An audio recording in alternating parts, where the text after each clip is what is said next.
चलिए आज का टॉपिक क्या है, किरचॉफ्स लॉ। तो किरचॉफ्स लॉ जो है वो दो टाइप का है। फर्स्ट लॉ जिसको हम जंक्शन रूल भी बोल देते हैं। रूल क्या कहता है कि algebraic sum of the current at a junction is zero. Junction आप देख रहे हो, जंक्शन एक ऐसा पॉइंट होता है जहां पर करंट आएगा भी और जाएगा भी, एंटर भी करेगा और एग्जिट भी करेगा। तो रूल क्या कहता है कि algebraic sum of current at a junction is zero. Sign convention क्या कहती है इसकी, the current moving towards the junction is positive and vice versa. जो भी करंट जंक्शन की तरफ आएगा वो पॉजिटिव लिया जाएगा और जो करंट जंक्शन से दूर जाएगा वो क्या लिया जाएगा, नेगेटिव लिया जाएगा। इसी रूल के अकॉर्डिंग हमारा क्या हो सकता है, I1 क्या होगा, पॉजिटिव, I2 क्या रहेगा, पॉजिटिव, माइनस में क्या होगा I3, माइनस में I4, माइनस में I5 और सारा मिलकर क्या हो जाएगा, जीरो हो जाएगा। क्लियर। इसी तरह दूसरा रूल है जिसको हम लूप्स लॉ भी बोलते हैं। ये क्या कहता है कि algebraic sum of the potential drop in a close loop is zero. या इसी चीज को हम दूसरी फॉर्म में भी कह सकते हैं कि algebraic sum of EMF is equal to algebraic sum of product of current and resistance. Same तरह से यहां पर भी साइन कन्वेंशन होती है कि EMF कब पॉजिटिव लिया जाएगा या IR कब पॉजिटिव नेगेटिव लिया जाएगा। तो आप साइन कन्वेंशन में आप देख सकते हो कि यदि हमारा motion, if the motion is from the higher potential to the lower potential. Higher potential का मतलब हम पॉजिटिव प्लेट से चलकर हम नेगेटिव प्लेट की तरफ जा रहे हैं लूप के अंदर, तो हम EMF को क्या लेंगे, नेगेटिव लेंगे। और यदि हम लोअर पोटेंशियल से हायर पोटेंशियल की तरफ आ रहे हैं तो पॉजिटिव लेंगे। मतलब सीधा सीधा यदि हम बोलना चाहें तो ये कह सकते हैं कि जब हम मूव करेंगे तो जो भी प्लेट हमारी पहले आएगी EMF हम वो ले लेंगे। ठीक है, पॉजिटिव प्लेट पहले आती है तो EMF पॉजिटिव लोगे, नेगेटिव आती है तो नेगेटिव। अब आता है IR कब पॉजिटिव और कब नेगेटिव। तो यदि डायरेक्शन ऑफ करंट और मोशन आपको लूप दिया जाएगा कि आप यहां से ABCD A आइए, तो यदि हमारा मोशन और करंट की डायरेक्शन दोनों सेम है तो IR पॉजिटिव होगा और अपोजिट है तो क्या होगा, नेगेटिव होगा। क्लियर हो गई बात। चलो ठीक है, सामने आपको इस तरह से का कोई डायग्राम दे दिया जाएगा। E1 सेल की EMF है, R1 रेजिस्टेंस जुड़ी हुई है, ये E2 है, R2 इसके साथ रेजिस्टेंस जुड़ी हुई है। यहाँ से करंट कितना आता है, I1 आता है, यहाँ से करंट कितना आता है, I2 आता है। इस पॉइंट पे दोनों करंट क्या हो जाएंगे, ऐड हो जाएंगे क्योंकि दोनों आ रहे हैं, और ऐड होकर ये करंट कितना हो जाएगा, I1 प्लस I2। तो आपको बोला जाएगा कि इन लूप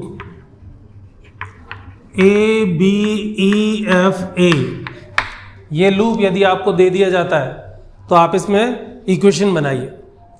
तो देखिए आपको दो ही चीज लिखनी है, या तो EMF लिखना है या IR करंट और रेजिस्टेंस का प्रोडक्ट लिखना है, और कुछ नहीं लिखना है।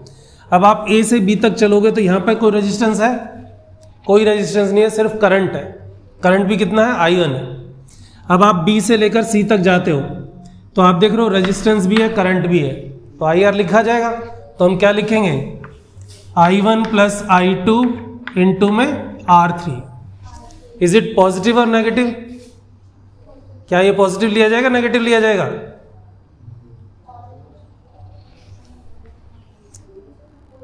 अभी आपको बताया था करंट की डायरेक्शन और मोशन की डायरेक्शन यदि सेम है तो आप देख रहे हो मोशन क्या कर रहा है, B2C जाइए, और करंट भी कहां जा रहा है, B2C जा रहा है, तो ये क्या रहेगा, पॉजिटिव रहेगा।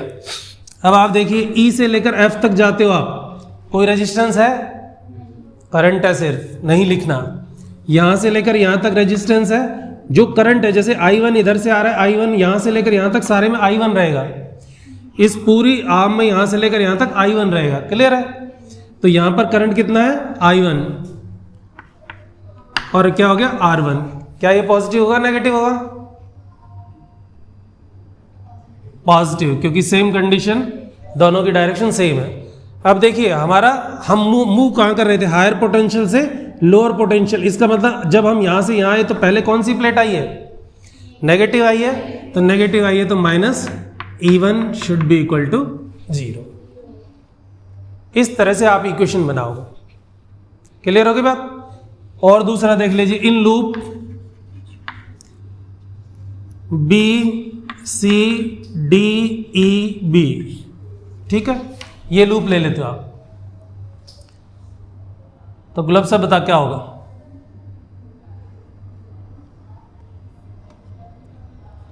बी से सी कुछ लिखा जाएगा। अब हम आ गए यहां पर, तो E2 को पॉजिटिव लिखेंगे नेगेटिव लिखेंगे? पॉजिटिव लिखेंगे। क्यों लिखेंगे पॉजिटिव?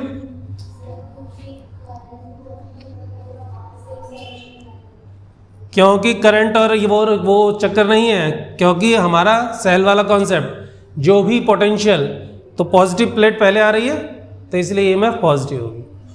अब हम यहां से यहां पहुंच गए, यहां पर कितना करंट आ रहा है? इस रेजिस्टेंस में कितना करंट है?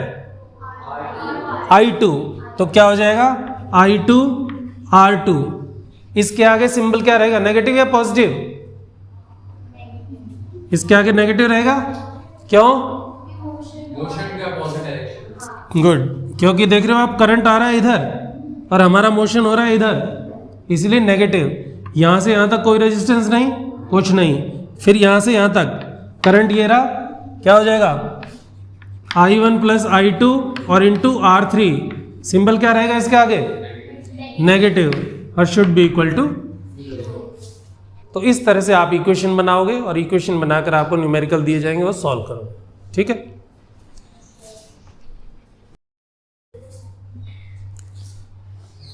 देखो किरचॉफ्स लॉ पे इस टाइप से आपको न्यूमेरिकल दिया जा सकता है। ये डायग्राम आपके सामने दिया हुआ है, A B C D, यहाँ पर रेजिस्टेंस दे रखी है 4 ओम 4 ओम, ये 1 ओम है।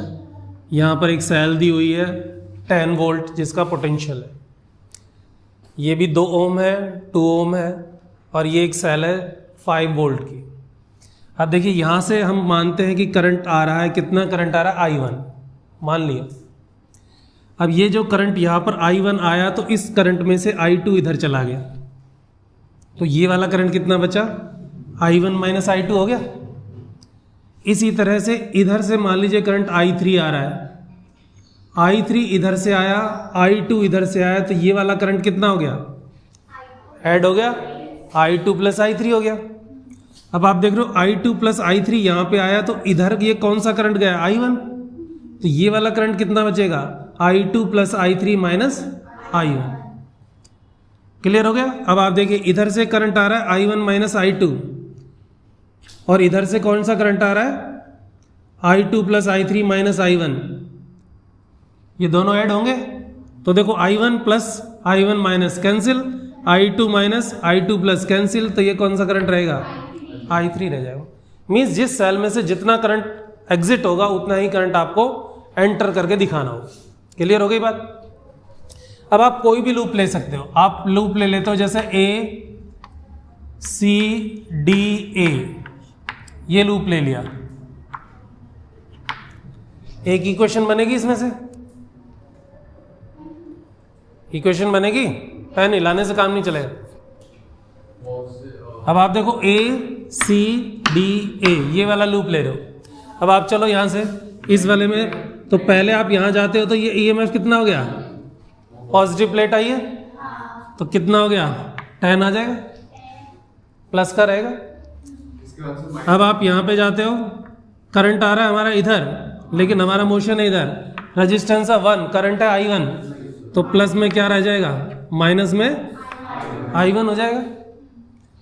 अब आप जा रहे हो इधर, ठीक है, करंट भी जा रहा है इधर, तो क्या रहेगा? पॉजिटिव रहेगा, तो प्लस 2 इंटू क्या है? I2 प्लस में I3 माइनस में क्या हो गया? I1 हो गया। अब आपको आना इधर से इधर, डायरेक्शन आप देख रहे हो करंट अपोजिट है मोशन के, तो माइनस आ गया। रेजिस्टेंस कितना है? 4 ओम, और ये कितना है? I1 minus I2 should be equal to क्या हो गया? 0 हो गया। क्लियर? इस इक्वेशन को आप सॉल्व कर लोगे, कितना आएगा? 10 माइनस में I1 प्लस में 2, I2 प्लस में 2, I3 माइनस में 2, I1 माइनस में 4, I1 minus minus plus 4, I2 should be equal to 0। Clear? अब आप देखिए I1 कितना है? I1 ये रहा, I1 ये रहा, I1 ये रहा। तो कितना है ये 4 माइनस 2 6 माइनस 7 I1।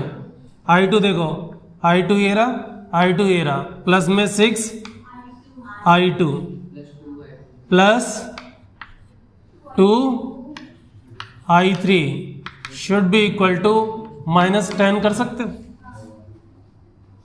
इक्वेशन आ गई। क्लियर? ओके, अब ले लेते हैं हम लूप ए बी सी ए। दिख रहा है ए बी सी ए। इसमें इक्वेशन बनाओ, क्या आएगा 4I2। यहां से यहां तक करंट भी इधर जा रहा है, मोशन भी इधर है, तो प्लस में 2 सीधा सीधा कर लें अब तो I2 प्लस 2 I3 हो जाएगा। अब ये करंट भी इधर है, मोशन भी इधर है, प्लस में क्या हो जाएगा I1 हो जाएगा और minus 10 should be equal to क्या हो जाएगा 0। इक्वेशन क्या बनेगी I1 I2 कितना हो जाएगा 6I2 प्लस में 2I3 should be equal to 10। Equation क्या आ गई सेकंड आ जाएगी। क्लियर?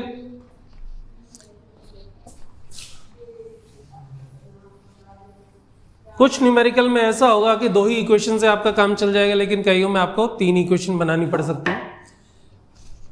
तो तीसरी इक्वेशन हम यहां बना लेते हैं। कोई भी लूप ले लेते हैं हम। In loop B C D E B, ये B C D E B, ठीक है, लिखवाओ 2 I2 प्लस 2I3 प्लस ये आएगा 2 I2 प्लस माइनस 2 I1। और यहाँ क्यों पॉजिटिव? इधर से हम इधर आ रहे हैं तो पहले प्लेट कौन सी आई है -5 शुड बी इक्वल टू क्या हो गया 0 हो गया। ठीक है, सॉल्व कर लो इसको भी। कितना है ये I1 माइनस 2I1, I2 कितना है एक ये I2 और एक I2 4I2, I3 कितना है 4I3 should be equal to 5। Equation क्या हो गई थर्ड। क्लियर? अब इन तीनों इक्वेशन को आप सॉल्व करके I1 I2 I3 की वैल्यू निकाल सकते हैं।